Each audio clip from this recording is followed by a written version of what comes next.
नमस्कार, मी अमिता. वर्ध्यात 2 दिवसांपूर्वीच एक सर्पदंशाने मृत्यू झाल्याची घटना घडलेली आहे. त्याचं कारण असं होतं की सर्प पकडण्याचं अज्ञान. तर हे अज्ञान असल्यामुळे त्या व्यक्तींना, त्या 2 युवकांना साप पकडता आला नाही. तर ह्या अशा घटनांपासून वाचण्यासाठी काय उपाययोजना करायला पाहिजे, काय खबरदारी घ्यायला पाहिजे, तर अशा या सगळ्याबद्दलचा प्रश्न आपण काही अभ्यासकांना विचारणार आहोत. त्यांना काही प्रश्न विचारणार आहोत, त्यांच्याकडून आपण या प्रश्नांची उत्तर जाणून घेणार आहोत. सर्वात पहिले आपल्या सोबत आहेत आपल्या RNN न्यूजचे संपादक किशोर कारंजेकर सर, त्यानंतर मानद वन्यजीव रक्षक संजय तिगावकर सर, त्यानंतर पीपल्स फॉर ॲनिमल्सचे आशिष गोस्वामी सर, त्यानंतर सर्पमित्र गजेंद्र सुरकार सर. नमस्कार सर, सर्वांचं आपल्या RNN न्यूजमध्ये स्वागत. तर आपल्या तिघांनाही आज माझा एक प्रश्न आहे की सध्या सर्पमित्रांचे बाजारीकरण झालेले आहे आणि ते झालेलं बाजारीकरण हे कसं थांबावं आणि याला जबाबदार कोण आहे? तर संजयजी आपण. नाही, आता वर्ध्याची स्थिती अशी झाली आहे की दगड उचलला तर सर्पमित्र सापडेल की काय, इतकी जास्त सर्पमित्रांची संख्या वाढलेली आहे. म्हणजे साप कमी आणि सर्पमित्र जास्त असं प्रमाण दिसायला लागलं आहे. जी 2 दिवसाआधी घटना झाली ती घडू नये याच्यासाठी ज्यांना आपण सर्पमित्र म्हणतो ते खरोखर सर्पमित्र आहे की नाही हे आपण तपासलं पाहिजे. तर तपासणार कसं? तर ज्यांच्याकडनं त्यांनी प्रशिक्षण घेतलं असेल, मग ते सहवासातनं असेल किंवा त्यांच्यासोबत राहून घेतलं असेल, तर त्यांच्याकडनं या लोकांपर्यंत कुठपर्यंत पोचलं, व्यवस्थित पोचलं की नाही, किंवा शिकवणाऱ्या व्यक्तीला व्यवस्थित नॉलेज आहे की नाही. कारण केवळ साप पकडणं म्हणजे ते सर्पमित्र होऊ शकत नाही. सापांचा त्याचा नीट अभ्यास असला पाहिजे. विषारी साप कोणते, बिनविषारी साप कोणते, साप कॅच करण्याच्या प्रत्येक साप वेगवेगळ्या पद्धतीने कॅच केला जातो. विषारी साप पकडण्याच्या पद्धती वेगळ्या आहे. सापाचे बाईट्स कसे होतात हे आपल्याला समजून घ्यावे लागेल, कारण अटॅक करण्याच्या पद्धती प्रत्येक सापाच्या वेगवेगळ्या आहेत. विषारी सापांच्या 4ही सापांच्या पद्धती वेगळ्या आहेत चावण्याच्या.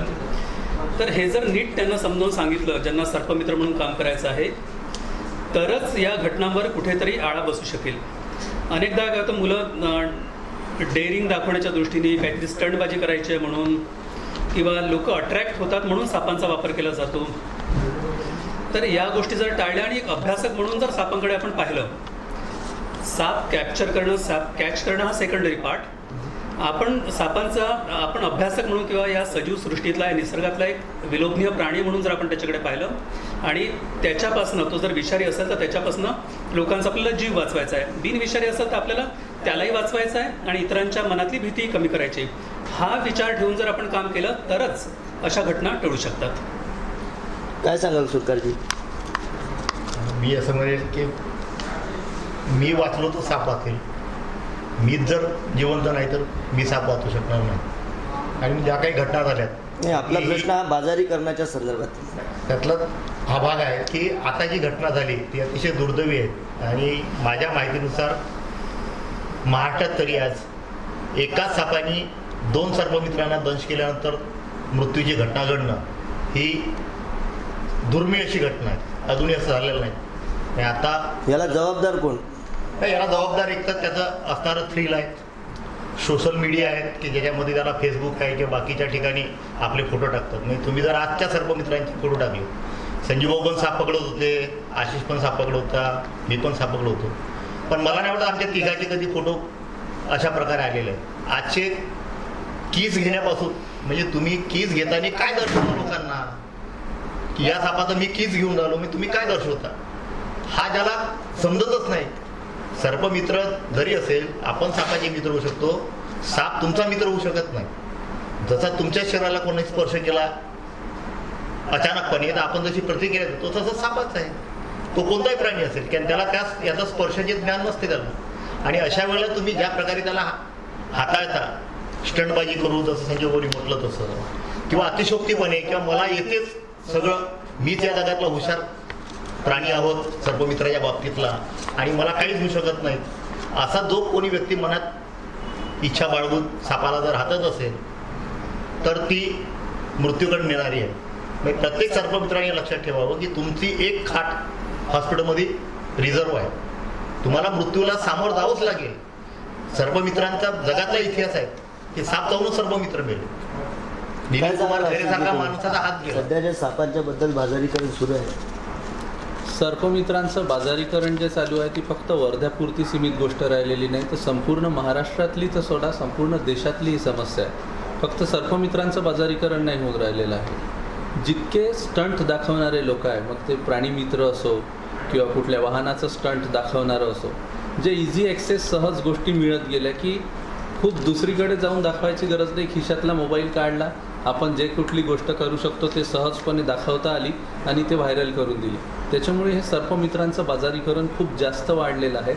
आणि अत्यंत अസുशिक्षित, काहीही ज्ञान नसलेले पण सापाच्या तोंडावर काठी दाबून ग्रीप करून पकडता येणारे असे 2 दिवसात शिकलेले जे हौशे नवशे गवशे पोरं आहेत, त्यांच्यामुळे सापांचं बाजारीकरण खूप वाढलेलं आहे. येत्या काही दिवसात तर आम्ही पाहिलेलं आहे की जो मुलगा 2 दिवसा पहिले, 4 दिवसा पहिले, 1 महिन्या पहिले सायकलनी फिरत होता, तो आता 1 आणि 2 लाखाची बाईक घेऊन फिरून राहिलेला आहे. हे बाजारीकरण याच्यासाठी वाढलेलं आहे कारण साप हे पोटाची उपजीविका केलेली आहे. त्याच्यामुळे साप पकडून पैसे भेटतात हे सगळ्या लोकांना आता नवीन शिकणाऱ्यांना माहीत झालेलं आहे की कोणाच्या घरी साप निघाला 200 रुपये आपण मागू शकतो, समोरच्याच्या अडचणीचा फायदा घेऊ शकतो, समोरचा घाबरून असतो म्हणून पैसे देतो. त्याच्यामुळे त्यांना 200 रुपये मिळतात आणि सहज बाजारीकरण होत गेलं, त्याच्या पेट्रोलची सोय होत गेली आणि एकापासून शिकून दुसरे नवीन होत गेले. शास्त्रोक्त ज्ञानाचा पत्ता नाही, पण तोंड पकडून साप पकडणे याच्यात मोठेपणा वाटतं, म्हणून हे बाजारीकरण झालेलं आहे. सर, तुम्हाला मला प्रश्न आहे की साप पकडण्याचे पैसे घेतले जातात, हे पैसे घेतले गेले पाहिजे का? नाही, त्यात 2 बाबी आहेत. आतापर्यंत ज्यांनी काम केलं होतं ते कोणतेही पैसे घेत नव्हते. जसा एरिया यालाच लागून माझा एक प्रश्न आहे की या सर्पमित्रांना ओळखपत्र दिले पाहिजे अशी तुमची मागणी आहे, तर या संदर्भातही आपण जरा विस्तृत मांडणी करा. याचं पहिलं उच्चार डॉक्टर नरेंद्र दाभोळकरांनी साताऱ्याला झालेल्या बबनराव पाचपुतेंच्या मीटिंगमध्ये मी आणि आम्ही जे 3 संयोजक होतो महाराष्ट्राचे, मी एक 40गावचा पोरगा होता आणि एक साताऱ्याचा सय्यद म्हणून होता, त्या तिघांच्या आमच्या 6-7 जणांच्या बैठकीमध्ये हा प्रस्ताव आला होता की सर्व मित्रांना अधिकृतपणे काहीतरी आपण ओळखपत्र दिलं पाहिजे. आणि त्याच्या दुसऱ्याच दिवशी तिथे साताऱ्याच्या सर्व मित्रांना ओळखपत्र दिलं. परंतु कायद्याच्या कोणत्याही चौकटीत सर्व मित्रांना ओळखपत्र देणे बसत नाही, हे नंतरच्या काळामध्ये लक्षात आलं आणि ते रद्द केलं. हे रद्द जरी केलं तरी मात्र बबनराव पाचपुते होते तोपर्यंत ठाण्याला सर्पमित्र संमेलन घेतलं माझ्या नेतृत्वामध्ये. त्यानंतर आम्ही औरंगाबादला घेतलं राज्यव्यापी आणि याच्यामध्ये ते पत्र वाटण्यात आले. तसंच आपण वर्धेमध्ये पण केलं. वर्धेमध्ये खांडेकर साहेब होते, विवेक खांडेकर म्हणून, त्यावेळेला आपण ते ओळखपत्र मिळवून दिले. पण नंतरच्या काळामध्ये काही सर्पमित्र कोर्टात गेले आणि पुन्हा ते पत्र आलं आणि मग आता ते बंद झालं. तुम्हाला ओळखपत्र दिलं म्हणजे तुम्ही सर्पमित्र झाले, मग तुम्हाला अधिकृत परवाना मिळाला असं ते नाहीच आहे. त्याच्यामध्ये स्पष्ट लिहिलं होतं की तुम्हाला एक पॉज आहे, त्याच्यामध्ये एक सहानुभूती म्हणून दिलेला आहे की तुम्ही 24 तासाच्या आतमध्ये कोणताही प्राणी रिलीज केला पाहिजे आणि तो वन खात्याच्या अधिकाऱ्याच्या समक्ष. पण असं होत नाही. प्रश्न मॅडमचा असा होता की पैसे घेणं चूक आहे की बरोबर आहे. तर मी जसं म्हटलं की सुरुवातीच्या काळामध्ये कोणीही पैसे घेत नव्हतं, पण नंतरच्या काळामध्ये सर्पमित्रांची जे लिंक एक लागली, यातमधला कोणी माझ्या तरी माहितीप्रमाणे जे माझ्या हातातून झाले त्यातला कोणी असा किमान लखपती माणूस नव्हता की ज्याचे वडील मोठ्या नोकरीवर आहे, ज्याच्याकडे बाईक आहे, तर सहज ते बरोबर होते. आणि मग त्याला आपला पेट्रोल खर्च द्यायचा आहे, तो पेट्रोल खर्च कोण देणार? मग वन विभागाने त्याची जबाबदारी उचलायला पाहिजे. या बाबतीत नगरपरिषद आपण संपर्क सुटकारजी, या संदर्भात असं आहे की तो स्वमर्जीने सर्पमित्र झाला आहे, त्याला कोणी जबरदस्ती केली नाही किंवा शासनाने कोणी सांगितलेलं नाही की तू सर्पमित्र हो आणि यांच्याकडनं 200-500 रुपये माग. 200 आणि 500 रुपयाचा प्रश्नच नाही. त्यावेळेला फक्त 40 रुपये लोक घेत होते मुलं. आणि त्याला कॉज होता पुन्हा एक की तुम्ही जर स्वतःची गाडी आणली, तुमच्या इथं साप निघाला, तुम्ही का नाही गाडी घेऊन यावं? भीती तुम्ही आहात. तुम्ही सेवा म्हणून हे सर्पमित्रांचं काम करत होते की उत्पन्नाचं साधन म्हणून? काही उत्पन्न नाही. तुम्ही जर असं पकडलं की रोज एक साप मिळाला असं समजा आणि त्याला 50 रुपये मिळाले, तर वर्षाचे किती रुपये झाले? 1800 रुपये, फक्त 18,000 रुपये. 18,000 रुपयामध्ये त्याचं चरित्र चालू शकते का? जे मरण पावल्यात, समाधान त्यांनी काय दिलं आहे? काय सांगाल संजयजी आपण या संदर्भात? आपण एक वर्ध्यामध्ये 10 वर्षांपूर्वी एक मीटिंग घेतली होती बगान संग्रहालयात आणि विदर्भातले सर्व सर्पमित्र आपण तिथे बोलवले होते. त्या मीटिंगमध्ये असं डिसिजन घेतलं होतं आपण की कोणत्याही सर्पमित्राने पैसे घेऊ नये. कारण आपण जर सेवा म्हणून काम करत असेल, आपल्यावर तर कोणी लादलं नाही ना, शासनाने तर आपल्यावरती अंकुश ठेवला नाही की तुम्ही जा असं काही त्यांनी गन रोखली नाही आपल्यावर की तुम्हाला हे करावंच लागतं. आपण जर आपल्या मर्जीनं करतो आहे, स्वेच्छेने करतो आहे, तर त्यांनी दिले तर ठीक, ही वेगळी गोष्ट. पण जर आपण पैसे मागायला लागलो तर ती सवय मग नंतरच्या पिढीला व्हायला लागते. तिथे पुन्हा त्यांच्या अंतर्गत स्पर्धा सुरू होते की कोणी कॉल अटेंड करायचा, डिमांड वाढायला लागते. तोच साप परत त्याच एरियामध्ये सोडण्याचे प्रकार सुरू होतात. म्हणजे मला अशाही घटना माहीत आहे वर्ध्यातल्याच की एकच साप पुन्हा तिथे सोडला, पुन्हा सेकंड टाईम बोलण्यात आलं, पुन्हा तो साप पकडला आणि पुन्हा पैसे घेतले. तर हे जे चुकीचा मेसेज आपल्या कृतीतनं जातो, आपल्या वागण्यातून जातो, तो जाऊ नये याची जबाबदारी ही सिनियर्स लोकांची असते. ते जर चुकीचं वागले तर नंतरची पिढी चुकीचं शिकतील. त्यामुळे पैसे घेण्याचं हे टाळलंच पाहिजे, कारण तुम्हाला जबरदस्तीने तुम्ही गेलंच पाहिजे म्हणून कॅप्चर करायला, कॅच करायला. बरं, साप विषारी आहे की बिनविषारी नंतरचा भाग असतो, छोटासा जरी निघाला तरी त्याचे पैसे मागितले जातात. दुसरा एक मुद्दा होता आय कार्डचा, ओळखपत्र द्यावं की नाही. तर आमचा मात्र त्याला अगदी ठार विरोध आहे या गोष्टीला. आम्ही ठामपणे म्हणतो की असं आयडेंटिटी कार्ड देऊ नये. याचं कारण असं आहे की ज्यांना माहीत आहे की आपल्याला सर्पमित्र म्हणून आयडेंटिटी कार्ड मिळालं तर त्याचा ते वेगळ्या पद्धतीने दुरुपयोग करू शकतात. शासनाचे, कारण आताची घटना आहे त्यातला त्या व्यक्तीचा भाऊ सांगतोय की सरकारसाठी तो काम करत होता. आणखी पुन्हा एक त्यातच सरकारसाठी नाही, तो सुरकारसाठी काम करत होता असं लोकांची पण जनतेचं बोलणं आहे. त्या संदर्भात एका वृत्तपत्राने, एका चॅनलनी त्या संदर्भात बाईट घेतली आहे. त्या मृतकाच्या भावाने असा चक्क त्यांनी बाईट दिला आहे. नाही, तो बाईट मी पाहायला माझं त्यात नाव नाही आहे. आणि विशेषतः विदर्भ सर्पमित्र मंडळामधून ज्यांनी प्रशिक्षण घेतलं त्याच्याकडे माझं स्वाक्षरित आय कार्ड असते, त्याच्यावर त्या सगळ्या सूचना लिहिलेल्या असतात. तुम्हाला अधिकार, माझ्याकडे त्याचं पूर्ण फॉर्म डिटेल्स. तुम्हाला अधिकार कोणी दिले सर्पमित्र असल्याचे सर्टिफिकेट किंवा प्रमाणपत्र देण्याचा, ओळखपत्र देण्याचा? प्रमाणपत्र नाही, तो सर्पमित्र आहे, याच्या विदर्भ सर्पमित्र मंडळाचा सदस्य आहे असं प्रमाणपत्र आहे. साप पकडण्याचं प्रमाणपत्र नाही. आणि त्याच्यामध्ये सरकारच्या ज्या सूचना आहेत वन खात्याच्या, त्या सूचना दिलेल्या की 24 तासाच्या आतमध्ये तुम्ही सापाला रिलीज केलं पाहिजे. पण तुम्ही दिलेलं प्रमाणपत्र त्यांना त्याच्या जीवावरती बेतलं, त्याला एक कमी ज्ञान असल्यामुळे तो आज दोघंही, एक नव्हे तर 2 कुटुंब आज उद्ध्वस्त झाली. याला जबाबदार कोण? पहिली गोष्ट ऐकून घ्या की ते तर माझे सर्पमित्र नाहीत. त्यांनी जो सांगितलं त्याला 10 वर्ष सांगितलं त्यांनी. ही 10 वर्षापासून मी काम करतो. 10 वर्षाच्या आधीच ट्रेनिंग बंद झालेलं आहे.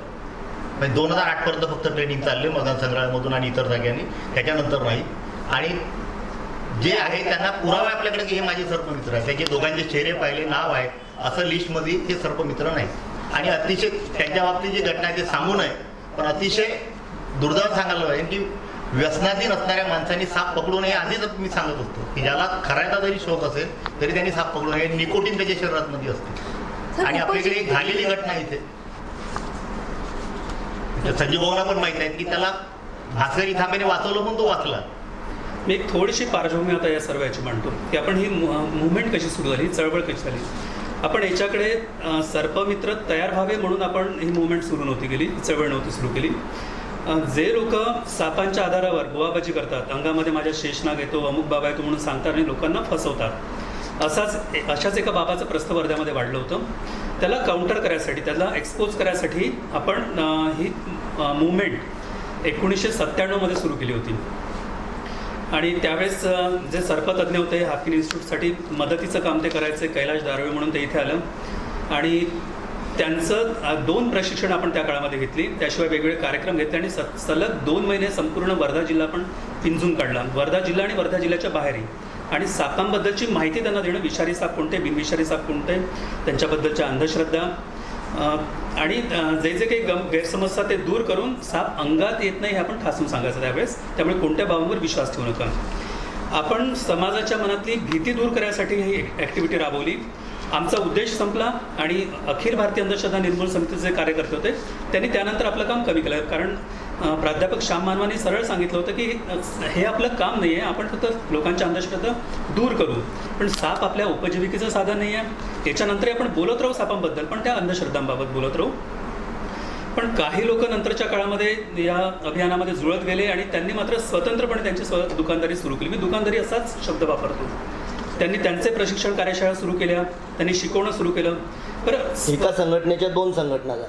हां, ते ठीक आहे, तो अंधश्रद्धा निर्मूलन चळवळीचा भाग होता. पण सापांबाबतही मात्र ते कॅप्चर करणं, चळवळ आपल्या ताब्यात घेणं आणि मग नंतर त्याला पुढे नेत राहणं आणि मग आपल्याला हँड्स लागतात वेगवेगळ्या ठिकाणी पाठवायला, तर मुलं तयार करत राहणं आणि आपण जे प्रशिक्षण केलं होतं तेव्हा अनिसचे कार्य करतोय ना, जबाबदारी नीट कळायची की आपण काय केलं पाहिजे, आपण कशासाठी करतोय. नंतर जसजसे पोरं येत गेले मग त्याची प्रशिक्षणाची फीस घेत जाणं, मग त्यांना पुन्हा पाठवत जाणं कुठे कॉलवर, या पद्धतीचं होत गेलं आणि जो मूळ गाभा होता त्याचा, त्या ॲक्टिव्हिटी मागचा जो मूळ उद्देश होता तो दूर राहिला. आणि या पद्धतीचे अनेक, म्हणजे मी 1-1.5-2 वर्षात एका ठिकाणी साप पकडायला गेलो, मला कॉल आला म्हणून, पाहत होतं 2 मुलं आधीच तिथे तयार, तर म्हटलं बाजूला मी करून घेतो. तर म्हणजे तुम्ही कोण, म्हणजे 1-1.5 वर्षात घडलेले पोरं आपल्याला विचारतात की तुम्ही कोण, ही शोकांतिका आहे. त्यांना हे माहीत राहत की चळवळ म्हणजे काय योगदान आहे कोणाचं किंवा काय मांडणी केली आणि किंवा कोणी सुरुवात केली. तर याच्या आधी विदर्भामध्ये अनेक जण काम करायचे, डॉक्टर प्रकाश आमटे होते, अनेक जण होते, श्याम जोशी होते, पण त्यांनी ती सामूहिक चळवळ नव्हती केली, सामाजिक चळवळ ती बनवली नव्हती. अनीसने मात्र बाबाला एक्सपोज करायचं म्हणून ही चळवळ तयार केली होती. आपला उद्देश संपला आणि आम्ही सापांशी खेळण्याचा प्रकार तर नव्हताच, पण लोकांना दाखवायसाठी त्या काळामध्ये आपण साप ठेवायचं, वन विभागाची रितसर परवानगी घेतली होती. आणि त्या काळात इतके निर्बंध, कायदा तर खूप आधीपासून आहे, 1975 पासून वन्यजीव संरक्षण कायदा आहे, पण तेवढा सजगता नव्हती आणि त्यांना पूरक असणारं काम आपण करत असल्यामुळे ते करत होतो. पण नंतर मात्र हे सुरू झालं. 10 वर्षांपूर्वी मग हे जेव्हा लक्षात आलं की खूप वाढत चाललं आहे, तर आपण मगर संग्रहात मीटिंग घेतली आणि 3 गोष्टी मात्र इथे प्रामुख्याने सांगितलं होतं की एकतर साप स्वतःजवळ ठेवायचं नाही, कॅप्चर केला तुम्ही लगेच सोडून द्या तो, आणि तो सुरक्षित ठिकाणी. ते लोक असं एक बाजू अशी म्हणली जाते की त्याचा हॅबिटेट जर हा असेल, मानवी वस्तीजवळ राहत असेल तिथेच सोडा, पण असं नाही आहे. साप तुम्हाला मानवी वस्तीपासून बऱ्याच दूर सोडता येतो. विषारी असेल तर तो तर आणखी दूर आपण सोडला पाहिजे. दुसरा भाग, सापांबद्दलचे पैसे मागायचे नाही. तिसरा मुद्दा होता आपला की सापांबद्दल म्हणजे कारण ती स्टंटबाजी त्यातनं निर्माण झाली की साप पकडला, कसं व्हायला लागलं होतं, साप पकडला त्याचा फोटो त्याची बातमी, मग साप वनाधिकाऱ्यांना दाखवला त्याचा फोटो त्याची बातमी. काही सर्पमित्र, तुम्ही असं ऐकलं आहे की काही सर्पमित्र वृत्तपत्राच्या कार्यालयामध्ये बरणी घेऊन जायचे, दाखवायचे की हा मी साप पकडला आहे. आणि तिसरा प्रकार, मी त्यांना म्हणणार नाही, तेही असू शकतात, अनेक लोक असू शकतात, बाकीचे असू शकतात. आणि तिसरा प्रकार व्हायचा, त्यात सोडला त्याची पुन्हा वेगळी बातमी. आत्ता एक 8 दिवसाआधी बातमी आर्वी भागातली आहे, 8 फुटाचा अजगर आणि 10-12 जण पकडून आहे. म्हणजे त्यात कोणतं शौर्य तुम्ही दाखवता? आपला उद्देश आहे लोकांचा जीव वाचवणं आणि सापांचा जीव वाचवणं. इतका जर सरळ आणि स्पष्ट आपला उद्देश असेल तर सापांपासून प्रसिद्धी कशाला मिळवायची? लोक आपल्याला ऐकायला येतात, समजा आपण सापांवर बोलत असू तर आपण हे नेहमी लक्षात ठेवलं पाहिजे की ते आपल्याला ऐकायला येत नाही, म्हणजे आपण खूप ज्ञान त्यांना शिकवतो आहे, खूप अंधश्रद्धा गैरसमज दूर करतो आहे मनात त्यांच्या, किंवा खूप आपल्याला त्याची टेक्निकल माहिती आहे, त्याचं शरीर रचनाशास्त्र माहिती आहे सापाचं, ते आपण समजून सांगतो आहे सायन्सच्या विद्यार्थ्यांना. असं काहीच करत नाही आपण साधी माहिती सापांबद्दल देत असतो, विषारी बिनविषारी गैरसमज. लोक येतात ते सापांना पाहायला येतात, पण आपण या भ्रमात राहतो की अरे माझ्या कार्यक्रमाला लोक येऊन राहिले, हा भ्रम आपण बाळगत राहतो. गारुडी चौकात उभा राहिला तर त्याच्या भोवती लोकांची गर्दी जमा होते, शिकलेले लोक सुद्धा रेंगाळतात आणि पाहतात की काय दाखवत आहे म्हणून. हे अट्रॅक्शन सापांचं असते, लक्षात घेतलं पाहिजे. आपण अभ्यासक म्हणूनच आपली भूमिका असली पाहिजे आणि ज्यांच्याकडे ती जबाबदारी आहे संरक्षण, त्यांना हँडओव्हर करून दिलं पाहिजे, आपण मोकळं झालं पाहिजे. पण हे होत नाही, त्याच्यामुळे या घटना घडतात. माझा प्रश्न आशिषजींना आहे की खरोखरच सर्पमित्रांची आवश्यकता आहे का, आणि सर्पमित्रांवर वनविभागाचे नियंत्रण कशा पद्धतीनं असायला पाहिजे? 1996 ज्यावेळेस आम्ही सर्पमित्र तयार झालो, आज 24 वर्षापासून मी हे काम करतो आहे. 96 जेव्हा पहिली बॅच जेव्हा तयार झाली त्यावेळेस खरोखर महाराष्ट्रात भीषण परिस्थिती होती. महाराष्ट्रात नव्हे संपूर्ण देशातही होतं की सापांबाबत बऱ्याच गैरसमज होते, अंधश्रद्धा होत्या, अंधश्रद्धेपोटी साप मारले जायचे. पण ज्यावेळी आमचं प्रशिक्षण झालं त्याच वेळेस आम्हाला हे शिकवलं होतं, जसे सापाबाबतचे गैरसमज आहे तसे पैशाबाबतचे सुद्धा गैरसमज आहे. साप आणि पैसा जर एकत्र जोडला गेला, सापाचे पैसे घेतले गेले तर पैसा हा माणसाच्या मनात सापांपेक्षा जास्त गैरसमज निर्माण करू शकेल. कारण की मग तुम्ही साप पकडला, पैसे घेतले, पुन्हा साप नेऊन सोडला, म्हणजे लोकांच्या मनात आणखी दुसरे प्रश्न यायचे की साप नेऊन विकला तर नसेल, त्याचे तर काही पैसे नसेल, याचे तर घेतले नसेल, म्हणून सर्पमित्र श्रीमंत तर नाही होऊन राहिले. त्याच्यामुळे आम्हाला ज्यांनी शिकवलं होतं कैलाश दारोळे त्यांनी सांगितलं होतं पैसा आणि पोरगी हे जे 2 प आहे हे पैशाचाच गैरसमज निर्माण करणारे, याच्यापासून जास्तीत जास्त दूर राहा. पैशापासून तर निश्चित दूर राहा, सापाचे पैसे तुम्ही घेऊ नका, हा त्यावेळेस विषय झाला होता. आणि गारोड्यांना समाजापासून दूर करायचा हा मुख्य उद्देश नव्हता, तर गारोड्यांच्या माध्यमातून समाजात पसरवल्या जाणारे गैरसमज दूर करणे आणि सापांची होणारी हत्या थांबवणे हा त्याच्या मागचा सगळ्यात महत्त्वाचा दृष्टिकोन होता. परंतु अडाणी गारोडी दूर झाले, मॉडर्न गारोडी समाजात उतरले सर्पमित्रांच्या माध्यमातून, आणि सर्पमित्र आणि गारोडी सेम दर्जेदार झाले. तो गारोडी बिचारा ढोपटी घेऊन येत होता, हा गारोडी भरणी घेऊन जात होता. त्याच्यामुळे हा शब्दच मुळात आउटडेटेड संकल्पना आहे असं मला वाटतं, की सर्पमित्रांची गरज नाही आहे, प्राणीमित्रांची गरज आहे. सध्याच्या परिस्थितीत प्राणीमित्रांची गरज याच्यासाठी आहे की लोकांकडे फक्त सापच नाही निघत, बरेच वेळा प्रश्न निघते की आमच्या घरात घोरपड घुसली, काय करू, त्यांना माहीत नाही राहत. कधी कधी पालील घाबरणाऱ्या सुद्धा असतात महिला, की घरात भिंतीवर पाली असतात, महिला सोफ्यावर उड्या मारत असतात.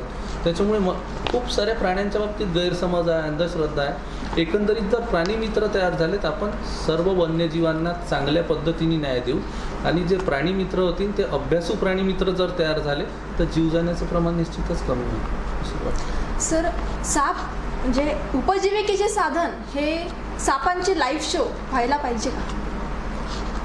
पहिलं तर आहेत की त्याचा उपजीविकेचं साधन हे साप नाही. तर मी जर सांगितलं की तुम्ही कोणताही हिशोब मांडा, आज 100 रुपये जरी कोणी मागत असेल आणि त्याचे जर वर्षाचे तुम्ही असं म्हणला की 36,000 जमत असेल तर त्याचा पेट्रोल किती जळते? नाही, मला नाही ऐकू ना, म्हणजे तुम्ही जे उपजीविकेचा म्हणता त्याचा मला विरोध आहे. उपजीविका कोणी आणि कोण असा आहे घरचा की ज्याच्याकडे नोकरी आहे तो साप पकडून राहिला? एक तरी सर्पमित्र मला दाखवा कोणी असा आजच्या ह्याच्यात नाही आहे. त्याचा कारण आणि त्याला पर्याय ना, तुम्ही गाडी घेऊन का नाही येत त्याच्याकडून? सर, गोष्ट लाईव्ह शोची आहे. लाईव्ह शो होते आता बंदच झाले. लाईव्ह शो आधी होत होते, नंतरच्या काळामध्ये बंद झाले, त्याच्यामुळे आता तो प्रश्नच उरलेला नाही. पण माझ्या मतेची खरी गरज आहे, कारण तुम्ही इतर प्राण्यापासून जेवढी भीती नाही तेवढी भीती त्याची आहे. आणि मग तो वन्यजीव आहे, ते ही तर जबाबदारी मग वन विभागाची आहे ना. तो जर वन्यजीव तुमच्या घरामध्ये घुसत असेल तर पकडण्याची जबाबदारी कोणाची आहे?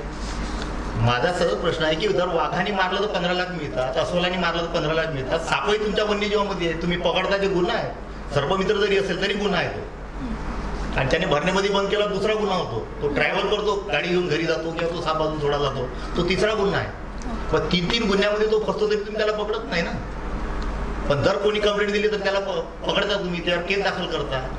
मग त्या सापाने जर एखादा सर्पमित्र मरत असेल किंवा अन्य कोणी लोक मरत असेल तर त्याला तुम्ही आर्थिक मदत का देत नाही? एकाच छताखाली 2 वेगवेगळे कायदे कसे का लागू करतात तुम्ही?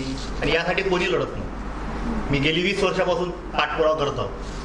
मागच्या सरकारमध्ये असणाऱ्या सुधीर भाऊ ते मुनगट्टीवार आहे, त्यांनी तो प्रश्न मार्गी लावण्याचा प्रयत्न केला होता. नियोजन आयोग काय त्यांचा नियोजन विभाग आहे, त्यांच्याकडे ते फाईल पाठवली होती. यांना प्रस्ताव दिला होता की एक तर सर्पमित्रांना ट्रेनिंग देणे शास्त्रीय, विदर्भातल्या नागपूरच्या या ठिकाणी सर्पविष संकलन केंद्र उभारणे, आणि त्या बाबतीतली जेवढे काही प्रोसेस असतात पुढचे जे लागतात विष बनवण्याचं, ते प्रोसेस तुम्ही उभी करणे. कारण आज माझ्या माहितीप्रमाणे 18 प्रकारच्या परमिशन एक सेंटर उभं करायला लागते, विष संकलन केंद्र, आणि हे सगळं सरकारच्या अखत्यारीत करावं लागतं. कारण त्याचा एक आर्यभूत तिथं 24 तास बसलेला असतो. मग हे जर सरकारनेच केलं तर तुम्ही पुढे नेऊ शकता ना, की आजची अशी परिस्थिती आहे की अँटीस्नेक वेनम आहे, तुम्ही कधी पता काढून पहा वर्धा जिल्ह्यातल्या PSCला आहे का? सरकार खोटं बोलतं. 100 वाईल फक्त वर्धेला येतात, जे काही आहेत सूत्र आमच्या माहितीप्रमाणे 100 वाईल येतात. एका माणसाला 10 पासून तर 60 पर्यंत वाईल लागते. मग एका माणसाला जर 60 लागले तर बाकीचे 40च उरले तुमच्या पैसे. सेवाग्रामचा आकडा आहे की जवळजवळ 450 ते 500 दरवर्षी पेशंट येतात तिथे सर्पदंशाने. आणि सरकारी हॉस्पिटलमध्ये बिनविषारी साप चावला जरी आला तरी त्याला 3 अँटीस्नेक वेनम देतात. ते त्याच्या पुढच्या आयुष्यामध्ये काय त्याच्यावर परिणाम होता त्याचा काही कोणी विचार करत नाही. मग इकडे अँटीस्नेक वेनमची तुमची कमतरता, तिकडे विष संकलन केंद्र तुमच्याकडे मला फॉरेनवरून सगळं मागवावं लागतं, आणि करोडो रुपये तुम्ही खर्च करता त्यासाठी, पण तुम्ही ती व्यवस्था का करत नाही उभी? आणि मग याच्यातून हे सगळे प्रश्न पण निर्माण होतात. संजयजी, आपण वन्यजीव मानद वन्यजीव रक्षक आहात. या संदर्भात सापांबाबतचा कायदा आहे, या कायद्यासंदर्भात काय आहे? सापांबाबतचा जो कायदा आहे म्हणजे सापांबाबतचा सेपरेट कायदा नाही आहे, तो भारतीय वन्यजीव संरक्षण अधिनियम असं त्याला म्हणतं 1975. तर तो वन्यजीवांच्या रक्षणासाठी कायदे आपण पहिले समजून घेतलं पाहिजे. ही जी प्रतिकृती केली जाते, नुकसान भरपाई दिली जाते, तर ती घटना घडू नये किंवा त्याचं नुकसान झालं आहे असं समजून केली जाते. ठीक आहे, हे जसं म्हणाले की बाबा वाघाने हल्ला केला तर त्याचं तुम्ही नुकसान भरपाई देता, सापांचं का दिलं जात नाही. गंमत अशी आहे की आपण म्हणजे साप आपल्या घरात किंवा साप आपल्या क्षेत्रात शिरत नाही आहे, आपण आपले घरं त्यांच्या क्षेत्रात स्थापन केले आहे. साप आपल्याला इतका सिनियर आहे, म्हणजे 10 कोटी वर्षा आधीपासून आपला आहे, तो आपला सिनियर आहे खूप. आपण त्यांच्या राज्यामध्ये प्रवेश केला आहे, आपण त्यांच्यामध्ये वावरायला लागलो आहे आणि मग पुन्हा त्याच्यावर हे आक्षेप घेणं की सापामुळे ॲक्च्युली ॲक्सिडेंट होण्याच्या घटना स्नेक बाईटच्या या फारच नॅचरल घटना फारच कमी आहेत. शेतामध्ये काम करताना असेल, सरपणामध्ये हात टाकला की काढत येतं. आजकाल या जास्त घटना या मानवी चुकांमधून घडायला लागल्या आहे. म्हणजे ज्या ज्या काळजी घेतल्या पाहिजे ते लोक काळजी घेत नाही त्याच्यामुळे, आणि आता या सर्पमित्रांच्या जशा घटना घडत आहे तर त्यामुळे या घटना जास्त घडायला लागल्या आहे. साप स्वतःहून काही मुद्दाम बाईट करायसाठी तुमच्यापर्यंत येत नाही, तो आपण वावरताना चुकीचं वावरतो आणि त्यामुळे स्नेक बाईटच्या घटना घडतात. काम करताना घडतात अनेकदा शेतात. तर नुकसान भरपाई अर्थात त्यांचं ज्या लोकांना बाईट झाला त्यांना द्या या अर्थाचं म्हणणं नाही. त्यांची मागणी ही आहे की सर्पमित्रांना जर बाईट होत असेल तर मग सरकारने आता नुकसान भरपाई, मी त्या याच्यातही व्हिडिओमध्ये तेच ऐकलं होतं त्यांचा बाईट घेताना. तर पहिला मुद्द्यावर येतो की आपण तर म्हणजे तुमच्यावर तर कोणी लादलं नाही आहे ना त्यांना साप पकडा म्हणून, तुम्ही स्वतः स्वीकारलं आहे तर रिस्कसुद्धा स्वीकारणं गरजेचं आहे. मग आता सर्पमित्रांनी काम करायचंच नाही का? तर माझं स्पष्ट मत आहे की वनविभागाने त्यांचे ट्रेंड पर्सन तयार करावे. जसं ते इतर गोष्टींबाबत काळजी करतात, वन्यजीव एखादा विहिरीत पडला असेल, अजून कुठे अडकला असेल, त्याला वाचवायची जबाबदारी सोबत पीपल फॉर ॲनिमल्स सारखे संघटना ज्या काम करतात या क्षेत्रामध्ये अनुभवी आहेत त्यांना सोबत घेतलं जातं. त्याच पद्धतीनं साप पकडणाऱ्यांची सुद्धा एक फळी प्रत्येक वनविभागाच्या सर्वच जेवढे त्यांच्या गावामधले बाकी सेंटर्स असतील त्या सर्वांपर्यंत केली पाहिजे. फक्त तेवढ्यापुरतं मर्यादित राहू नये. तरुण पोलीस असतील नवीन जॉईन झालेले आहेत त्या तरुणांना प्रशिक्षण दिलं पाहिजे. होमगार्ड्स आहेत त्यांनासुद्धा प्रशिक्षण दिलं पाहिजे साप कॅप्चरिंगचं. आणि त्याच्यामुळे साहजिकच मग जे स्वयंघोषित सर्पमित्र आहे, सर्पतज्ञ आहेत, त्यांच्यावरचं बर्डन कुठेतरी कमी होईल आणि हे ट्रेंड पर्सन तिथे राहतील आणि त्यांची मदत लोकांना होऊ शकते. आणि मला वाटतं पॅरलली एक गोष्ट सतत सुरू राहिली पाहिजे समाजात, आणि ती म्हणजे सापांबद्दलची माहिती प्रत्येकालाच असली पाहिजे या दृष्टीने प्रयत्न झाले पाहिजे. म्हणजे विषारी कोणते आणि बिनविषारी कोणते. इतकं छुटुकला जरी साप निघाला घरात हितभर आकाराचा तरी, आणि तो बिनविषारी राहतो मॅक्झिमम टाईम, तरी त्याची भीतीच इतकी राहते, त्याचं दडपणच इतकं राहतं की लोक घाबरायला लागतात. एकदा त्यांना ओळख पटायला लागली, व्यवस्थित माहीत झालं, हे अगदी शालेय शिक्षणापासून, शालेय शिक्षणामध्ये आपण पेपर देण्यापुरतं फक्त शिकतो, हे कुठेतरी रुजलं तर ही भीती निर्माण होईल आणि मग सर्पमित्रांची गरज भासणार नाही. विषारी साप आहे तो कसा व्यवस्थित बाहेर काढायचा ते पाहतील किंवा कोणाला तरी बोलवतील आणि जी जी काळजी त्या वेळेस घ्यायची आहे ती काळजी घेतली जाईल. सर, माझा प्रश्न आशिष सरांना आहे. सर, ज्या प्रकारे ही घटना काल घडली वर्ध्यामध्ये, तर ह्या घटनेमधून हे स्पष्ट होत आहे की जनजागृतीची खरी गरज आहे सापांबद्दल. तर कशा प्रकारे जनजागृती करायला पाहिजे? जनजागृती 20 वर्षापासून सुरू आहे. जनजागृती खूप चांगल्या पद्धतीने सुरू आहे ना. आपण व्यक्तींचा स्वभाव नाही बदलू शकत. जनजागृती जे झालेली आहे ते काही चुकीची झालेली नाही. सापांच्या बाबतीतली माहिती खूप लोकांना आहे.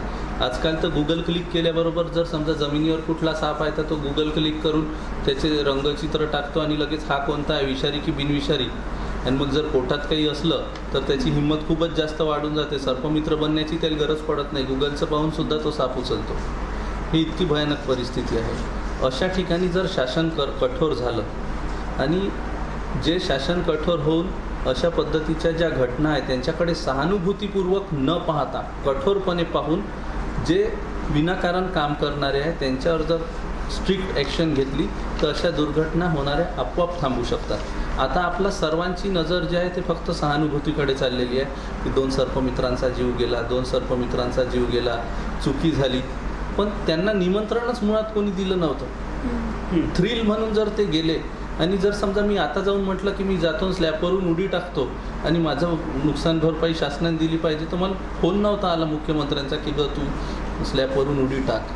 त्याच्यामुळे सहानुभूती थांबवून जर कठोरपणे ॲक्शन घेण्यात आल्या तर निश्चितपणे अशा पद्धतीचे प्रकार वाढेल. काल अख्खी रात्र आम्ही जागून काढली आहे वनविभागासोबत. रस्त्याने मांडोळ चालला होता. मांडोळ म्हणजे ज्याला 2 तोंड्या साप म्हणतात. बरेचसे लोक कुतूहलापोटी जमा झाले होते. तितक्या वेळात 2 दुचाकी स्वार त्या ठिकाणावर आले त्यांनी फटकन तो साप उचलला आणि घेऊन पळाले. हे कालची सकाळी 11 वाजताची घटना आहे.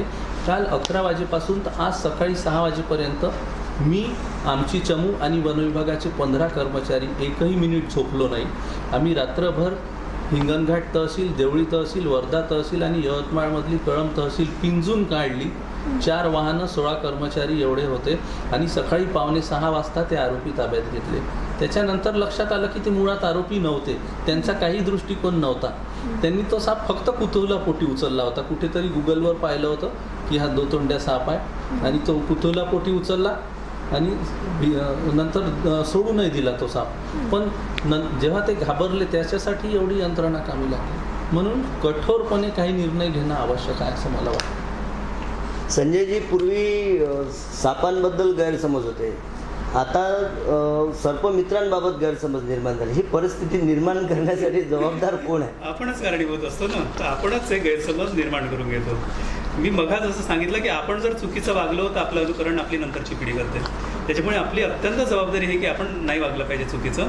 त्याचे जे इथिक्स आहे ते पाळले पाहिजे. जी कोणती आदर्श संहिता साप पकडण्यासंदर्भात, गंमत अशी आहे, मी एका सर्पमित्राला असंही पाहिलं आहे, माझ्या डोळ्यासमोरची गोष्ट, हातात पॉलिथिन घालतात, साप पकडतात, पॉलिथिन उलटं केलं जातं आणि साप आतमध्ये घेतला जातो. करतात ना? अशी पद्धत मी यांच्याकडनं पण सुरकरजींच्या ही पद्धत शास्त्रीय नाही आहे, ही चुकीची पद्धत आहे. याचं अनुकरण नंतरचे सर्पमित्र करतात आणि तिथे जर छोटे मुलं पाहत असेल तर त्यांना वाटतं की याच पद्धतीने उचलावं लागतं. तुम्ही टेक्निकली स्ट्रॉंग राहा, साऊंड राहा आणि त्याच पद्धतीनं काम करा. तुम्ही स्टिक पाहिजे तुम्हाला, विषारी साप आहे तर स्टिकनीच उचला. बिनविषारी असेल तर त्याला व्यवस्थित कसं हँडल करता येईल, ज्या काही टेक्निक्स आपल्या ठरल्या आहे. आणि हे करताना लोकांच्या डोक्यात हे बिंब की मी अनेक वर्षांपासून काम करतो आहे म्हणून मी हे करून राहिलो, उचलू शकतो. तुम्ही नाही उचलू शकत, तुम्ही नका करू हे. दुसरं म्हणजे पैशांसंदर्भातला जो मुद्दा आहे, तर पोरांना, तुम्हाला जे नवीन जॉईन होतं त्यांना स्पष्टपणे कल्पना द्या की हे तुमच्या जीवावर बेतणार आहे. एक तर तुम्ही करू नका, तुम्हाला इंटरेस्ट आहे तर स्वतःच्या बळावर करा. कोणाकडनं अपेक्षा, त्यांना खोटी आश्वासन तर कधीच देऊ नये की तुम्हाला आय कार्ड मिळेल किंवा तुम्हाला मदत म्हणून आपल्याला हे करता येईल किंवा इतरांना सप्लाय करता येईल साप, ह्या गोष्टी कधीच त्यांना सांगू नये. इतकं कंट्रोल किंवा इतकं हे त्यांच्यावर राहिलं पाहिजे, ही जबाबदारीची जाणीव त्यांना असली पाहिजे. तर आपला काय मुद्दा होता? गैरसमज. हां, तर हे गैरसमज आपल्यामुळेच निर्माण होतात. तर हे जर आपण टाळण्याचा प्रयत्न केला तर कदाचित त्या गोष्टी निघून जाईल. आणि स्वतःही कधीच हे नाही केलं पाहिजे, म्हणजे फार बातम्या सतत की साप पकडला की बातमी, साप पकडला की बातमी, तर हे सुद्धा एक अट्रॅक्शन नवीन पिढीमध्ये निर्माण होऊन जातं. मग म्हणजे आता न्यूजपेपर आता इतक्यापुरता पण मर्यादित राहिलो नाही. सोशल मीडिया इतका व्यापक झालेला आहे की त्यांना मग ते सर्व त्याचं व्हिडिओज बनवणं, ते व्हायरल करणं, हिट्स मिळवणं, लाईक्स मिळवणं, इतक्या गोष्टी आता त्यांच्या डोक्यात यायला लागलेल्या आहेत. तर उलट त्यांच्या डोक्यामध्ये वेगळ्या पद्धतीच्या गोष्टी टाकायला पाहिजे. सापाचं शरीररचनाशास्त्र शिक, सापाच्या सवयी शिक, सापाचे कलर्स चेंज करणं, सापाची काट टाकणं, त्यांचं खाद्य, लांबी त्यांची, या सर्व बारीक बारीक गोष्टींचे निरीक्षण घ्यायला सांगायला पाहिजे. ही झाली शास्त्रीय पद्धत. म्हणजे मुलांच्या बाबत म्हणतो मी, जनरल पब्लिक आहे त्यांना तर आपल्याला मदत करायचीच आहे वेगळ्या पद्धतीनं, पण या गोष्टी त्यांच्या डोक्यात टाकणं गरजेचं आहे. एक अभ्यासक म्हणून तयार झाले पाहिजे. आता हे सर्पमित्र आता बंद केले पाहिजे या पद्धतीचे. सर, प्राणीमित्र असायला पाहिजे की सर्पमित्र असायला पाहिजे, आणि याच्यात नियंत्रण कोणाचं असायला? प्राणीमित्र म्हणजे साप हा प्राणीच आहे, त्याच्यामुळे तो सरपडणारा प्राणी इतकाच फरक आहे, तो त्यातलाच एक भाग आहे. प्राणीमित्र म्हणूनच त्यांची भूमिका असली पाहिजे. केवळ एका प्राण्यावर फोकस करून ते होणार नाही. पण कसं आहे, विषारी सर्पदंश अत्यंत घातक असतो, जहाल असतो. ज्याला बाईट झाला त्याला त्याच्या वेदना चांगल्या माहीत असतात, आणि ज्यांनी लोक गमवले आपल्या परिवारातले त्यांना त्याचं गांभीर्य कळतं. ठीक आहे, बाकी प्राण्यांचं कसं आहे, तेवढा तो धोका नाही राहत. भीती असते पण धोका नसतो. म्हणजे मसण्यावर जरी निघाला तरी त्याची भीती राहणारच आहे, पण तो जीवावर बेतेल सांगता येत नाहीच बेतत बहुतांश वेळा. घोरपड असेल ती काही जीवावर बेतणं जाणार नाही, पण सापामुळे जीव जातो हे लोकांच्या डोक्यात बिंबलेलं आहे. आणि अजूनही लोकांना, आत्ता ताजी घटना 4 दिवसाआधीची, त्या मुलीची ट्रीटमेंट सावंगीला झाली. आर्वीला बाईट झाला. आर्वी ते देवळी म्हणजे पुलगाव या रस्त्यात कुठेतरी गाव आहे तिचं. तिचा भाऊ माझ्या लहान भावाचा मित्र, तिला चावला कवड्या साप आणि घाबरून गेल्या. म्हणजे तिथे कोणी ओळखीचा होता, जाणकार होता, त्यांनी म्हटले की हा बिनविषारी, पण तिच्या मनात इतकी भीती, ती डायरेक्ट तिथून निघाले. अर्ध्यात आल्यानंतर मला लहान भाऊ विचारतो की असंच झालं तर काय करायचं. तरी मग मला फोटो, आताही माझ्या याच्यात फोटो, तो तरी मला फोटो पाठवला. म्हटलं हा कवड्या साप आहे, यांनी काय होणार आहे, काहीच होणार नाही. नाही म्हणजे ती खूप घाबरून गेली आणि शेवटी सावंगीत ॲडमिट झाली. तिला ठेवलं. तुम्ही जसं म्हणाले तसं तिला पण एंटी स्नेक व्हेनम लावले. ते लावाच लागलं, कारण एक सॅम्पल डोस तर पहिले लावलाच जातो, पण तेव्हा त्यांना माहीत नाही. आणि डॉक्टर काही तुम्ही फोटो दाखवून ते मानत नाही की हा फोटो आहे बा, हा चावला होता. त्यांना ती ट्रीटमेंट सुरू करावीच लागते आणि घाबरून गेलं असतं त्याच्यामुळे पण ती गरज असते. तर ती सांगायला लागली की माझा हात जड यायला लागला आहे. तर हे कशामुळे होतं? हे भीतीमुळे होतं. अनेकदा बिनविषारी म्हणजे मी अत्यंत जाणीवपूर्वक किंवा समजून हे वाक्य उच्चारतोय की अनेकदा बिनविषारी साप चावल्यानंतर सुद्धा विषारी सापाचे सिम्पटम्स दिसू शकतात, कारण त्या सूचना ब्रेनला त्या पद्धतीच्या जातात. ते भीती निर्माण होते, हार्टबीट्स वाढण्यापासून तर जड येणं, डोकं गरगर फिरणं, कारण ती भीती मनात साठलेली असते. तर त्याच्यामुळे धीर देणे गरजेचं राहतं. हा विषारी नाही आहे, हा बिनविषारी हे सांगणं गरजेचं असतं. आणि औपचारिक जी काही प्रथमोपचार फर्स्ट एड म्हणजे बिनविषारीवर गरज जरी नसली तरी त्या पद्धतीची जर वैद्यकीय उपचार मिळत आहे हे जर जाणीव झाली किंवा TTचं इंजेक्शनचा बाईट जास्त झाला आणि आपल्याला वाटतं की त्यापासून ते होऊ शकेल, तर त्या पद्धतीचं जर काही झालं तर कदाचित त्याला धोका कमी राहू शकतो. पण या घटना मात्र घडत राहतात. जिल्ह्यातील सर्पमित्रांची परिस्थिती काय आहे आणि हे जे सर्पदंशाने जे दोघांचा मृत्यू झाला या संदर्भात असे जे दंश झाल्याने कुटुंब उद्ध्वस्त होतं, तर असे कुटुंब उद्ध्वस्त यांना काही सपोर्ट मिळण्याकरिता किंवा यांना बळकट यांचे कुटुंब बळकटी व्हावे याकरिता शासनाने काही मदत केली पाहिजे असं तुमचं म्हणणं आहे? म्हणजे परिस्थिती या शब्दाचा अर्थ जरा समजून घेतला तर मला सांगायला बरं होईल. परिस्थिती आर्थिक त्याची की एकूण सर्पमित्रांची वर्धेतली काय परिस्थिती आहे, असं तुमचं त्या पाठीमागचा काय उद्देश आहे तो समजला पाहिजे. नाही, वन्यजीव वाघही आहे आणि वन्यजीव हा सापही आहे. तर या संदर्भात बहुतेक अशी जी विस्तृतपणे सांगता येईल की बाईट झाल्यानंतर त्याला शासनाने अनुदान दिलं पाहिजे किंवा मदत दिली पाहिजे. आतापर्यंत हाच कॉन्फ्लिक्टचा इश्यू आहे, खूप मोठा कॉन्फ्लिक्टचा इश्यू आहे. सर्वात पहिले तर ट्रीटमेंट दिली पाहिजे, बाईट झाल्यानंतर देऊ तो वाचला पाहिजे, सगळ्यात महत्त्वाचा. नाही तर उद्या अशी परिस्थिती, दिसला साप ठेव पाय, जाऊ दे जीवन घे पैसे. जर असं जर झालं तर शासनाला कर्ज काढून पैसे वाटावं लागेल सर्पदंशाचे. याच्यात एक जोडू शकतो मी. संजय भाऊन जसं म्हटलं की मी जे काही पाठपुरावा केला आणि जी काही मागणी मी आजही करून आलो की किमान 10 लाख रुपये मिळावं ते म्हणून. मागच्या वेळेला बच्चू कडूंनी स्वतः सभापतींच्या अंगावर साप सोडून तो प्रश्न लावून धरला होता. मी नागपूरच्या याच्यामध्ये भेटलो तेव्हा छोटा पानदिवळाचा तो बच्चा होता. सर्पमित्रांसाठी मदत आपण मागितलीच नाही, पहिली गोष्ट. माझा पुन्हा तोच मुद्दा आहे की जर कायदा एकसारखा आहे आणि संजय भाऊ म्हणतात की तो काही तुम्ही म्हणत नाही त्याला मला चावून, पण तो मुद्दा आहे की जो शेतकरी शेताच्या बांधावर उभाच राहतो पण त्याचा मजूर हा शेतामध्ये काम करतो ना, तो गरीब असतो. पण मी असे अनेक उदाहरणं पाहिलेले सेवाग्राममध्ये की ज्यांनी गळ्यातलं डोरलं विकून पैसे आणले, कारण सेवाग्रामला तुम्हाला अँटिक्स नाही करून विकत घ्यावं लागतं. ते इथं सेवाग्राम आपलं वर्धेला फक्त मिळतात. त्यासाठी मी चोकलिंगम साहेब जेव्हा जिल्हाधिकारी होते तेव्हा यासाठी लढा दिला. त्यांनी पत्र काढलं की 100 अँटीसेक वेनम दरवर्षी हे सेवाग्राम हॉस्पिटलला पुरवले पाहिजेत. आणि CST पत्र दिलं की 100 आम्हाला नुसते भेटले. त्यांचा आजही लेखी पत्र आहे माझ्याकडे की फक्त वर्धेला मोठा 100चा मिळतो आणि ते चोकलिंगम माझ्या अंगावर उसळले. ते तुम्ही काय चुकीची माहिती देता का? असा जर गरीब माणूस जात असेल, मी जसं सांगितलं मी आज एक शिक्षक असा आहे की त्याची परिस्थिती बरी होती म्हणतो ठीक आहे. ज्या भागामध्ये हा सर्पमित्र मरण पावला त्याच भागामधला एक शिक्षक आहे की ज्याला 5.5 लाख रुपये लागलेत आणि आजही हात सरळ नाही आला. तसा चिरवा हात आहे. इथलं पण मास्क काढलेला आहे, इथलं तो सर्पमित्र नाहीत पण जसं हे बाकीचे सर्पमित्र पाहून करतात तसं त्यांनी पण पकडला, खोबराचा बाईट झाला आणि त्याच्यावर मदत मिळाली पाहिजे ना. कारण एक पूर्ण पण सर्पमित्रांना मिळाली पाहिजे का? तर यामध्ये चुकतं ना, का नाही चुकत? तुम्ही जर तो वन्यजीव मानता तर कसा नाही, तो साप तुमच्या घरामध्ये शिरतो ना, तुमच्या शेतामध्ये शिरतो. वाघाच्या क्षेत्रामध्ये तुम्ही जाता ना, तुम्ही सरपंच जमा करायला जाता तेव्हा वाघ तुमच्यावर हल्ला करतो. वाघ तुमच्या घरात येऊन हल्ला नाही करत. तो क्वचित एखादा काय सांगा संजय भाऊ, तोंडाला काही लागलं असेल त्याच्या रक्त तेव्हा तो एखादा पोरगा घेऊन उचलून जातो. पण आजही माझं हे उदाहरण मी 5 कॅम्प जवळजवळ वर्षातले हे खेड्यामध्ये केलेत प्रभाकर पुस्तकाच्या सोबत आणि आदिवासींचा सोबत आम्ही डायलॉग केला की आदिवासींवर हल्लाच नाही केला, साप सामोरून जातो. असे अनेक अनुभव आणि प्राणीमित्रांचे पण आहेत. तुम्ही जेव्हा एखाद्या प्रकारे प्राण्यासारखे दिसतात तेव्हा पाठीमागून हल्ला करतो. जर त्याला तुम्ही 15 लाख देऊ शकता, आधी 5च लाख होते. मागचं सरकार आलं त्यांनी 10 लाख केले मुनगट्टीवारनी, नंतर जाता जाता त्यांनी 15 लाख केले.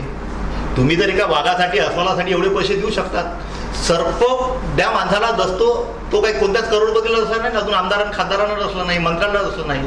मी तर नेहमी माझ्या भाषणात पण म्हणतो, आधी माझा हा आरोप आहे की जोपर्यंत एखाद्या मंत्र्याला लावून तो मरत नाही तोपर्यंत त्या माणसाला मदत मिळणार नाही. मदत देत नाही तुम्ही, मग कायदे कशाला, मग साप त्यातून बाहेर काढा ना तुम्ही. पण माझा हा प्रामाणिकपणे आहे, मी म्हणू शकतो की तुम्ही साप बाहेर काढू शकत नाहीत, पण तुम्ही जेव्हा काढू शकत नाही त्याची मदत दिली पाहिजे, ही तुमची जबाबदारी आहे. त्यासाठी हायकोर्टामध्ये रिट याचिका टाकण्याचा प्रयत्न माझा चालू आहे. असीम सरोदेसोबत बोलणं झालेलं आहे, पण त्यांनी मला 10,000 मागितले एका दमाने, त्याच्यामुळे मी ते देऊ शकलो नव्हतो त्यावेळेला. पण आज मी क्लिअर आहोत की मदत काहीतरी लोकांकडून उभे करू आणि लागू की एकाच राज्यामध्ये 2 कायदे कसे असू शकतात 2 प्राण्यासाठी, तुम्ही ते झालं पाहिजे. दुसरं तसं प्रबोधनाचं म्हटलं, मी वर्धेमध्ये सुरुवातीपासून जेव्हा सुरू केलं तेव्हापासूनचं प्रत्येक, आणि तुम्हाला पण माहीत आहे की 20 वर्षापासून तुम्ही सकाळ समूहामध्ये काम करत होते, की प्रत्येकाच्या ठिकाणी कॅलेंडर दिलेलं आहे, फ्री दिलेलं आहे. काय ते अनेक संस्था संघटनांनी मला तयार करून दिलं, वन विभागाने दिलेलं तयार नाही, ते दिलं आपण. त्याच्यानंतर आपण फोल्डर दिले, छोटे स्टिकर दिलेत, आणि आपल्या पैशांनी संपूर्ण महाराष्ट्राभर ते पोस्टर पाठवलेत स्वतःच्या पैशांनी. फरक काय पडतो, साप निघाला तरच ते पोस्टर पाहतात. मग जसं संजीवनी म्हटलं की याच्यामध्ये आलं पाहिजेत शिक्षणामध्ये, तोही प्रयत्न केला आपण. जे नोटबुक छापतात त्या कंपनीशी बोललो, त्यांनी काय उलट उत्तर दिलं, सापाचं चित्र दिसलं तर लोक भितात, आमचं नोटबुकच घेणार नाही. शैक्षिक नाही जाहिरात नाही संजीव, जाहिरात नव्हती त्याच्यामध्ये, संपूर्ण नोटबुकवर चित्र छापणं वेगळं आणि त्याबद्दलचं आपण दिलं त्याच्यामध्ये लक्षणं कोणते, जीवशास्त्राचा तो भाग असला पाहिजे. तुम्हाला जर रात्री बेरात्री साप चावला, त्याचा मण्यार जातीचा साप आहे, वर्धेमध्येच पोरगा मरण पावला कार्ला रोडवर, ती जी गिरीपेठ आहे तिथं मधलं पोरगा मरण पावला एक 7 वर्षाचा. आणि सकाळी मग ते त्यांनी सामान जमा केलं, एका कोणत्यात टाकलं म्हणून तो साप दिसला म्हणून मण्यार होता. तुम्हाला सापाचे जर लक्षणच माहीत नाही तर तुम्हाला कसं माहीत पडेल की विषारी चावला की बिनविषारी चावला. हे बरोबर आहे, मग 65% रिपोर्ट PM चे असे आहेत की त्यामध्ये बिनविषारी साप चावल्याने माणूस मेलेला आहे, हे पोल्युशनचे रिपोर्ट आहेत. पण विषारी साप चावल्यानंतर लक्षण माहीत पाहिजे ना तुम्हाला. जर लक्षण माहीत असेल तुम्ही जाऊ शकाल ना. मग लक्षण माहीत पाहिजे तर त्यासाठी तुम्ही प्रबोधन केलं पाहिजे, नाही तुमचं तोंडानंच होणार नाही ना. तर तुम्ही, आणि आज मी सांगू शकतो ना की वन विभागाच्या कोणत्याही विभागाने, ते सामाजिक वनीकरण विभाग आहे कोण, अजूनही कुठे पोस्टर दिसणार नाही तुम्हाला. मीठ साखर पाणी, हागवणीवर बहुगुणी, एड्सवर उपाय असे सगळे मिळेल, पण तुम्हाला सर्पदंशावरचे उपाय आहेत, सरकारी हॉस्पिटलमध्ये औषध उपलब्ध आहेत, याचं कुठेही तुम्हाला लिहिलेलं दिसत नाही. ही सरकारची सपशेल अपयशिता आहे आणि कोणती संघटना यासाठी लढत नाही, हे त्याच्यापेक्षा मोठं अपयश आहे. तुम्ही सगळे पोस्टर लावू शकता, त्यासाठी करोडो रुपये खर्च करू शकता, पण साधं एखादं साप चावून या PSCला औषध मिळते याची तर माहिती पाहिजे ना. एक तरी पोस्टर दाखवा मला, मी आपलं क्षेत्र सोडून देईल, पोस्टरच नाही. मग तुम्हाला ते प्रबोधनाचं साहित्य तयार करावं लागेल, ते लोकांमध्ये पोहोचावं लागेल. जसं साप दाखवून प्रबोधन होत होतं त्याच्यापेक्षा महत्त्वाचं आहे की तुम्हाला अभ्यासक्रमापासून तर ते जागोजागी जोपर्यंत लोकांपर्यंत जात नाही, त्या सर्वांना लक्षात माहीत नाही तर लोक मरणारच ना. साप चावून जाग्यावर मेला असा माणूस नाही, हे लक्षात घ्या. तो अडीअडचणीत आहे, ट्रॅव्हलमध्ये त्याला वेळ लागला, सापांचा किती त्याला दंश किती प्रमाण झाला, त्याची प्रकृती कशी होती, हा अभ्यासाचा विषय आहे. पण किमान त्याला जर औषध माहीत असेल, आज वर्धेवाल्यांचं आमच्या डिक्शनरीमध्ये शब्द नाही सुदैव आणि दुर्दैव, पण सुदैव म्हणू की इथे दत्ताजी मेघेंचं हॉस्पिटल आहे आणि सेवाग्राम हॉस्पिटल आहे, दुसरीकडे कुठे अशी व्यवस्था आहे. आणि म्हणून वर्धा आणि सर्पमित्रांच्या बाबतीत हे काही पहिली घटना नाही. वर्धेमध्ये ही 8 सर्पमित्र झाले दोघांचे बघून, याच्या आधी 6 मेले. त्याच्यामध्ये व्यसनाधीन असणं, डेअरिंग दाखवणं आणि चुकीचं हँडल करणं. मी ज्या सर्पमित्राला तयार केलं 20 वर्षाआधी, त्यालाही 2 वेळा बाईट झाला, पण तो दारू पिऊन झाला, हे मी एक नम्रपणे कबूल करू शकतो. मी आधीच सांगतो की दारू पिणं किंवा खर्रा खाणं या प्रकारचं कोणी जर केलं असेल तर त्यांनी ट्रेनिंग घ्यावं नाही. आणि कालही मी एका पोस्टला उत्तर दिलं होतं की साप पकडणे हा साक्षात मृत्यू आहे, तुमचा 1 बेड भरती, याचं लक्षात ठेवा.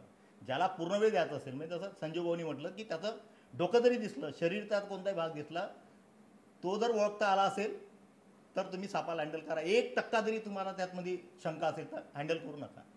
कालच्या मुलांची जी घटना घडली ते म्हणतात अंधारा साप पकडला. अरे तुझ्याकडे अँड्रॉइड मोबाईल आहे, तू टार्चमध्ये पाहू शकतो, तू बाहेर आल्यानंतर एखाद्या लाईटाच्या खाली जाऊ शकतो रोडच्या, पण तसं काहीच नाही केलं. तुम्ही एका हाताने हँडल गाडी घेता, एका हातामध्ये साप घेता आणि प्रदर्शन करता. आजचे जे सर्पमित्र आहे ते कसं आहे, बापाने जर वारंवार बिडी सिगारेट दुकानातून बोलावली आणि खरा बोलावला तर तो पिऊन पाहतोच किंवा खाऊन पाहतो, त्याच प्रकारचा साप आणतात.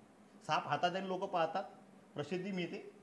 काही दिवसांनी ते मात्र बाहेर होत आहेत. जेवढे सर्पमित्र तयार झाले त्यातले 90% सर्पमित्र बाहेर आहेत. हे सर्व जे आपण आतापर्यंत आपणच रुजवलं ना. भाषण जे दिलं आहे, नाही, तरी- तर हे सर्व आपणच रुजवलं तरी आहे. 90% मी सांगतो ना, तरी 90% सर्पमित्र बाहेर आहेत. चर्चा खुली हे ठेवा. 2 वर्ष 3 वर्ष काम मला करतात, आधीच्या- त्याच्यानंतर ते भ्रमनिराश होतात. तुम्हाला मला सांगा, आधीच्या काळात हे तुम्हाला दोन्ही एकतरी वन्यजीवामध्ये दाखवा काम करणारे आहेत. मी सापांमध्ये वन्यजीवांमध्ये जेवढा पैसा मिळतो, सापांवर एकही पैसा मिळत नाही काम करण्यासाठी. कुठे प्रोजेक्ट टाका, तुम्हाला 1 रुपया मिळत नाही आता सापांवर. मी वन्यजीव रक्षक आहे तर मला एक पैसा नाही मिळत. नाही वन्य त्या क्षेत्रामध्ये मानधनी आणि नाही, म्हणून पेट्रोल नाही, काहीच नाही मिळत लोक मला. येतात, ते 2-3 मी वर्ष माझ्या काम इच्छेने करतो, करतात. मला आवड आहे म्हणून करतो. सांगण्याचं तात्पर्य की पण तुम्ही पार स्वतःने पडतात. हा व्यवसाय निवडलाय ना, की तुमची आवड आहे. बरोबर आहे ना. मग तरी तुम्ही पैशाची अपेक्षा का करता? नाही पैशाची अपेक्षा करता म्हणजे ना, आपण जे गरीब पोर आहेत असे अनेक लोक आहेत की जे पैसे घेत नाही, स्वतःच जातात. आम्ही पण नाही, जातो. पण हा इन्कम सोर्स आहे, जर माहीत झाला तर निष्कारण Income वळतील source- नाही नाही, याच्याकडे. याला माझा आक्षेप आहे. इन्कम सोर्स नाहीच आहे. मग- तुम्ही मग- कोणतेही आर्थिक त्याचं मला पैशाची तक्ता द्या की सवय त्याच्यात लागत त्याला असते आर्थिक त्याची. बाजू झाली पाहिजे, त्याची भक्कम झालेली आहे. हे कमी अज्ञान जे आहे की म्हणतात हा, हिंदीमध्ये बिलकुल आहे ना, की कमी अज्ञान काय मरणे की निशाणी असं काहीतरी म्हणतात. आणि सगळ्यात जास्त आहे की तर तो तशा डेअरिंगनं पद्धती- साप पकडतो. मीच हुशार आहो, माझ्यासारखा साप कोणी हँडल करू शकत नाही.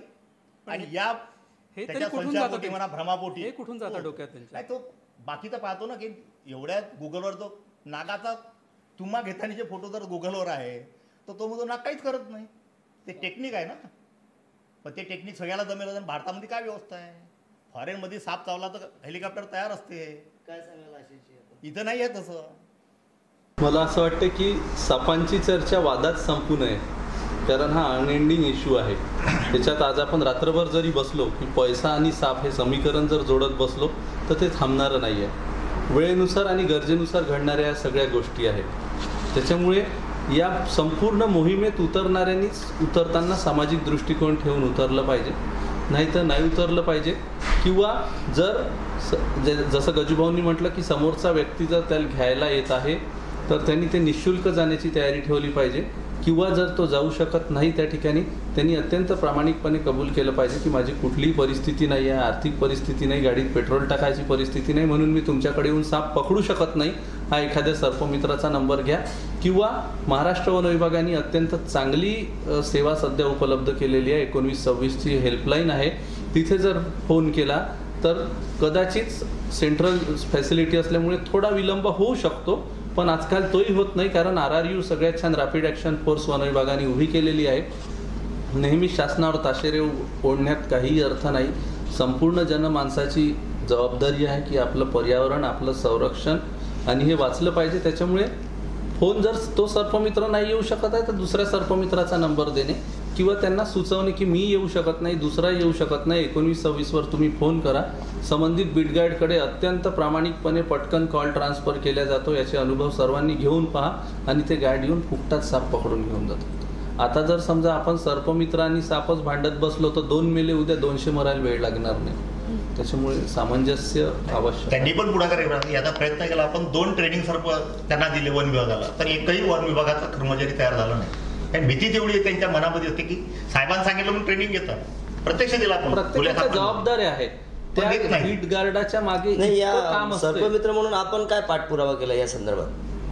पाठपुरावा भरपूर केला, पण जसं माझ्या असं निर्धार आहे की संजय भाऊन जसा शब्द वापरला की साप हा दारुडी झाला, अशी एक समज समाजामध्ये निर्माण झाली सर्पमित्र. या सर्पमित्र. या सगळ्या प्रकारामुळं. मग आज अधिकृतरित्या जर माझ्या हाताखाली किंवा विदर्भ सर्पमित्र मंडळाचे जर सर्पमित्र म्हटलं तर फक्त 4 सर्पमित्र आहेत आपण तयार केलेले. हो, आता तयार म्हणजे रेग्युलरमध्ये आहे ते 4 आहेत. 100च्या वर तयार झाले वर्धेत, पण आता सध्या 4 आहेत. आणि ज्याचा पेव म्हणू असं ते तर जसं सांगितलं ते 25-30च्या वरही असं. एक साप निघालं तर 8-10 जण जाऊन पडतात आणि ते पैशासाठी जातात हे पक्कच आहे. काही थ्रिलसाठी जात असेल, परंतु एक प्रकारे समाजाला सहायता होईल असं आणि ज्याला सामाजिक भान आहे, अभ्यासू वृत्ती आहे, असे सर्पमित्र जोपर्यंत तयार होत नाही आणि ते पुढाकार मात्र वन विभागाने घ्यावा. आज ही बातमी, हा एक इंटरव्ह्यू पाहताना माझी जनतेला सुद्धा एक विनंती आहे की ज्यावेळेस तुमच्याकडे साप निघतो त्यावेळेस सर्पमित्रांना मनोरंजन किंवा रिकामटेकडे समजून फोन करू नये. कधी कधी हा भाग खूप होतो की साप एक निघतो, माणसाच्या हातात मोबाईल असतो, 10 मिनिटात तो 10 लोकांना कॉल करतो, 10 सर्पमित्रांना त्या ठिकाणी बोलावले जाते आणि नंतर गैरसमज सर्पमित्रांच्या बाबतीत होतो की एक साप निघाला सर्पमित्र खूप आले, पण प्रत्येकाला आतुरता असते की आपण तो वन्यजीव वाचवला पाहिजे. त्याच्यामुळे कधी कधी सगळे सर्पमित्र त्या ठिकाणी पोहोचतात, पण त्यांच्याचबद्दल नंतर गैरसमज असा निर्माण होतो की साप एक निघाला आणि 10 सर्पमित्र येऊन चुकले. पण तो जो माणूस आहे तो कॉल 10 करतोय, कुठेच समोर येत नाही. त्याच्यामुळे त्यांनी एखाद्या व्यक्तीला फोन करताना त्याला विचारायला पाहिजे तेव्हा की तुम्ही नसेन येत तर मी दुसऱ्याला करू का. पण तसं नाही, आशिष तुम्ही येता का, संजूभाऊ तुम्ही येता का, गजूभाऊ तुम्ही येता का, अजून तुम्ही येता का, निघाला बिचारे सगळे सहानुभूती. कारण वर्धा असो की कोणी असो, एरिया छोटा असतो, एकमेकाच्या ओळखी असते, त्याच्यामुळे ओळखीच्या निमित्ताने माणसं जातात आणि त्याचा कधी कधी गैरसमज सुद्धा होतो.